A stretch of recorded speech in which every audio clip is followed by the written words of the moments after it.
Les gens ont des blocages sur deux plans. D'une part, reconstituer le passé, quelque chose qui est très difficile à concevoir. Tout au plus peuvent-ils s'appuyer sur des archives qui ont été conservées, mais le reconstituer à partir du présent, en ayant une approche archéologique du présent, en disant, voilà, on va décomposer le présent pour retrouver le passé, ça les dépasse. Et deuxièmement, quand il arrive quelque chose, ils préfèrent dire que telle personne a eu une évolution à cause d'éléments extérieurs, au lieu de parler d'événements intérieurs.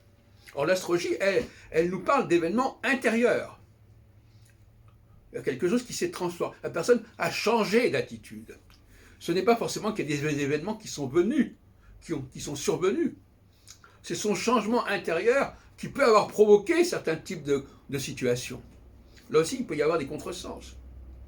Et effectivement, quand on voit des gens s'interroger sur pourquoi il y a eu un changement, ceci ou cela, ils vont mettre ça sur le compte des considérations économiques, politiques, etc., au lieu de comprendre que tout simplement, il y a un changement intérieur. D'ailleurs, la preuve en est, enfin un exemple, qui n'en est qu'un, par exemple, quand il y a un changement de président de la République, ça n'est pas lié à des considérations extérieures.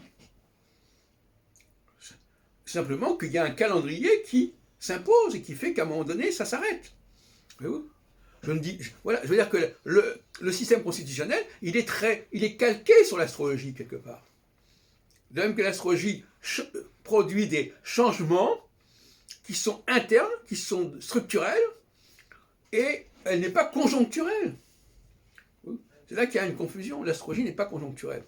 Et à ce propos, je dirais que l'astrologie n'est pas censée prévoir des choses ponctuelles. Elle est censée prévoir des choses qui vont se répéter, qui sont même nécessaires au système. Comme la mort n'est pas une nécessité cyclique. Et d'ailleurs, on ne meurt pas 10 fois dans la vie. Donc déjà, c'est déjà l'idée de s'intéresser à la mort, c'est quelque chose d'un peu bizarre, très franchement.